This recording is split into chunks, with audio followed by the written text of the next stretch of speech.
Okay, ಇವತ್ತು ನಾವು ಮಾಡ್ತಾ ಇದ್ವಿ ಹರ್ಬಲ್ ಆಯಿಲ್. ಕೂದಲಿಗೆ ಎಣ್ಣೆಯನ್ನು ತಯಾರು ಮಾಡ್ತಾ ಇದ್ವಿ. ಮನೆಯಲ್ಲೇ ಯಾವ ರೀತಿ ನಾವು ಆಯುರ್ವೇದ ಎಣ್ಣೆ ತಯಾರು ಮಾಡೋದಂತ ತೋರಿಸ್ತೀನಿ.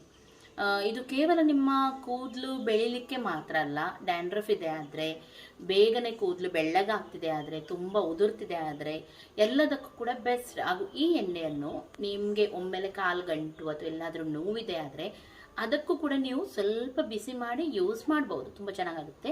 ಕೂದಲಿಗೆ ಹಾಕುವಾಗ ಕೂಡ ಹಾಗೆ ಸ್ವಲ್ಪ ಬಿಸಿ ಮಾಡಿ ನಿಮ್ಮ ಸ್ಕಾಲ್ಪಿಗೆಲ್ಲ ಚೆನ್ನಾಗಿ ಹಾಕಿ ಮಸಾಜ್ ಮಾಡಿ. ಇದರಿಂದ ಕೂದಲು ಚೆನ್ನಾಗಿ ದಟ್ಟನೆ ಬೆಳೆಯುತ್ತೆ. ಓಕೆ ಅಲ್ವಾ? ಇವಾಗ ನಾನು ತೋರಿಸ್ತೀನಿ. ಒಮ್ಮೆಲೆ ನಿಮಗೆ ನಾನು ತೋರಿಸಿದ ಯಾವುದಾದ್ರೂ ವಸ್ತು ಸಿಗದಿದ್ರೆ ಅದರ ಬದಲು ನಿಮಗೆ ಏನು ಸಿಗುತ್ತೆ ಅದನ್ನು ಕೂಡ ನಾನು ಹೇಳ್ತೀನಿ. ಇಲ್ಲಿ ನಾವು ತಗೊಂಡಿದ್ದೀವಿ ಸ್ವಲ್ಪ ಕರಿಬೇವು ಸೊಪ್ಪು. ಇದು ಹೆಚ್ಚಾಗಿ ಎಲ್ಲ ಕಡೆ ಸಿಗುತ್ತೆ ನಿಮಗೆ. ಒಮ್ಮೆಲೆ ಸಿಗದಿದ್ರೆ ನೀವು ಇದರ ಪೌಡರ್ ಎಲ್ಲ ಸಿಗುತ್ತೆ ಅಮೆಝಾನಲ್ಲಿ ಅಥವಾ ಆನ್ಲೈನಲ್ಲಿ, ಅಲ್ಲಿಂದ ನೀವು ತೊಗೊಂಡು ಬರ್ಬೋದು. ಇದು ಒಂದಲ್ಗ ಅಂತ ಹೇಳ್ತೀವಿ, ಬ್ರಹ್ಮಿ ಗಿಡ ಅಂತ ಕೆಲವರು ಹೇಳ್ತಾರೆ ಇದಕ್ಕೆ. ಇದರದ್ದೆಲ್ಲರದ್ದು ಪೌಡರ್ ಉಂಟು ನೋಡಿ, ನಿಮಗೆ ಇವಾಗ ಅವೈಲೇಬಲ್ ಇದೆ. ಇದು ದಾಸವಾಳ ಎಲೆ, ಬಿಳಿ ದಾಸವಾಳದ್ದು. ಒಮ್ಮೆಲೆ ನಿಮಗೆ ಎಳೆ ಸಿಗದಿದ್ದರೆ ಇದರದ್ದು ಕೂಡ ಪೌಡರ್ ನಿಮಗೆ ಸಿಗುತ್ತೆ. ಹೂವಿನ ಪೌಡರ್ ಸಿಗುತ್ತೆ, ಅದನ್ನು ನೀವು ಹಾಕ್ಬೋದು. ವೈಟ್ ದಾಸವಾಳ ಇಲ್ಲಿ ನಾವು ತಗೊಂಡಿದ್ದೀವಿ, ಅದರ ಎಲೆಯನ್ನೇ ನಾವಿಲ್ಲಿ ಯೂಸ್ ಮಾಡ್ತಾ ಇದ್ದೀವಿ. ನೆಕ್ಸ್ಟ್ ಇದು ನೆಲ್ಲಿ ಅಂತ ಹೇಳ್ತಾರೆ.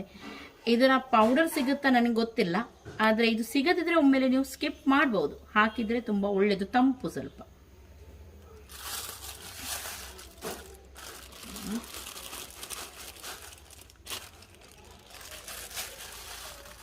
ಹಾಗೂ ಇದು ಮದರಂಗಿ ಗಿಡ ಅಂತ ಹೇಳ್ತೀವಿ ನೋಡಿ, ಅದರ ಎಲೆ ಇದು ಮೆಹಂದಿ ಅಂತ ಹೇಳ್ತಾರೆ ನೋಡಿ. ಅದು ಗೋರಂಟಿ ಎಲೆ ಹೇಳ್ತಾರೆ, ಹೆನ್ನ ಅಂತ ಹೇಳ್ತಾರೆ. ಅದರದ್ದು ಇದು ಮೆಹಂದಿ ಎಲೆ ಅಂತ ಹೇಳ್ತೀವಿ ನಾವು. ಇದು ಕೂಡ ನಿಮಗೆ ಹೆಣ್ಣ ಪೌಡರ್ ಸಿಗುತ್ತೆ ನೋಡಿ, ಮೆಹಂದಿ ಪೌಡರ್. ಅದನ್ನು ಕೂಡ ಯೂಸ್ ಮಾಡ್ಬೋದು ಒಮ್ಮೆಲೆ ಇದು ಸಿಗದಿದ್ರೆ. ಫಸ್ಟಿಗೆ ಇದನ್ನೆಲ್ಲ ನಾವು ಕಲ್ಲಲ್ಲಿ ಹಾಕಿ ಸ್ವಲ್ಪ ಜಜ್ಜಿ ಆಮೇಲೆ ಆಯಿಲ್ಗೆ ಹಾಕ್ತೀವಿ.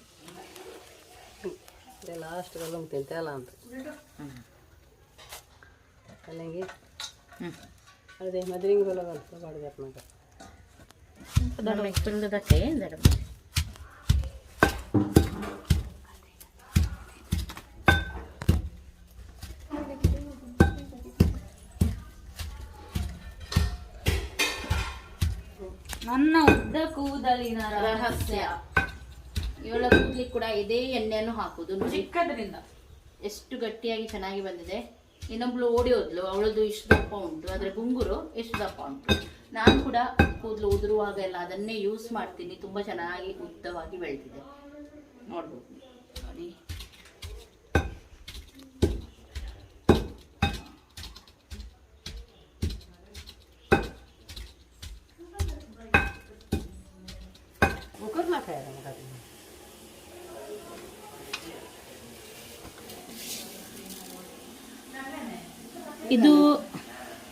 ಇದು ಕಲೋಂಜಿ ಸೀಡ್ಸ್ ಅಂತ ಹೇಳಿ ಕೂದಲು ಕಪ್ಪಾಗ್ಲಿಕ್ಕೆ ಎಲ್ಲದಕ್ಕೂ ಯೂಸ್ ಮಾಡ್ತಾರೆ. ಆನಿಯನ್ ಸೀಡ್ಸ್ ಅಂತ ಕೂಡ ಹೇಳ್ತಾರೆ. ಇದು ಮಾರ್ಕೆಟಲ್ಲೆಲ್ಲ ನಿಮಗೆ ಸಿಗುತ್ತೆ.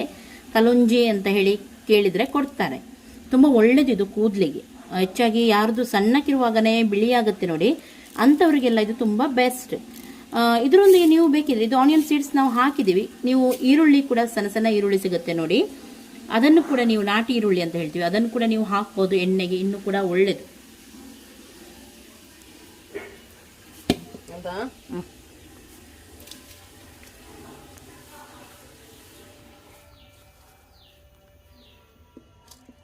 ಇಲ್ಲಿ ತೆಂಗಿನೆಣ್ಣೆ ಯೂಸ್ ಮಾಡ್ತಾ ಇದೀವಿ. ತೆಂಗಿನೆಣ್ಣೆ ಹಾಕಿದ್ರೆ ಬೆಸ್ಟ್. ಒಮ್ಮೆಲೆ ತೆಂಗಿನೆಣ್ಣೆ ಸಿಗದಿದ್ರೆ ಏನ್ ಮಾಡ್ಲಿಕ್ಕಾಗಲ್ಲ, ತೆಂಗಿನೆಣ್ಣೆನೆ ಹಾಕ್ಬೇಕು. ನೆಕ್ಸ್ಟ್ ಇನ್ನೊಂದೇನಂದ್ರೆ, ಸ್ವಲ್ಪ ನೀವು ಬೇಕಿದ್ರೆ ಹರಳೆಣ್ಣೆಯನ್ನು ಯೂಸ್ ಮಾಡ್ಬೋದು.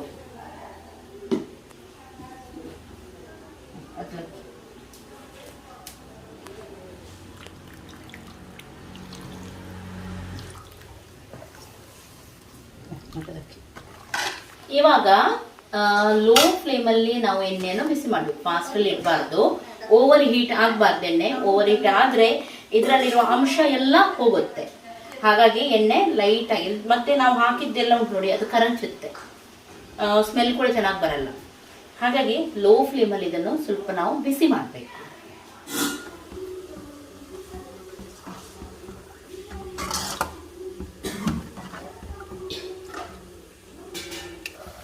ಓಕೆ ನೋಡಿ, ಇಲ್ಲಿ ಇವಾಗ ಎಣ್ಣೆ ರೆಡಿ ಆಗಿದೆ. ನೋಡ್ಬೋದು ಲೈಟಾಗಿ ಕುದೀತಾ ಉಂಟು. ಹಾಗೂ ಎಲೆ ಎಲ್ಲ ನೋಡಿ ಕರಕರ ಅಂತ ಹೇಳಿ ಆಗಿದೆ. ಈ ರೀತಿ ಖಡಕ್ ಆಗಬೇಕು. ಆಮೇಲೆ ಗ್ಯಾಸನ್ನು ಆಫ್ ಮಾಡೋಣ. ಹಾಗೂ ಕಸೂರಿ ಮೇಥಿಯನ್ನು ನಾನು ಹಾಕ್ತಾ ಇದ್ದೀನಿ. ಕಸೂರಿ ಮೇಥಿ ಒಮ್ಮೆಲೆ ಇಲ್ಲದಿದ್ದರೆ ಮೆಂತ್ಯವನ್ನು ನೆನೆ ಹಾಕಿ ನೀವು ಒಟ್ಟಿಗೆ ಕುದಿಸ್ಲಿಕ್ಕೆ ಇಡ್ತೀವಿ ನೋಡಿ, ಆವಾಗ ಕೂಡ ಇಟ್ಟರೆ ಆಗುತ್ತೆ. ಇವಾಗ ಹರ್ಬಲ್ ಎಣ್ಣೆ ರೆಡಿ ಆಗಿದೆ. ಸ್ವಲ್ಪ ತಣ್ಣಗಾದ್ಮೇಲೆ ಇದನ್ನು ಸೋಸಿ ನಾವು ತೆಗೆಯೋಣ. ಓಕೆ, ಇವಾಗ ಎಣ್ಣೆ ನಾವು ಸೋಸಿ ಇಟ್ಟಿದ್ದೀವಿ, ನೋಡ್ಬೋದು ನೀವು. ಇದು ಇವಾಗ ರೆಡಿ ಆಗಿದೆ ಹಾಕ್ಲಿಕ್ಕೆ.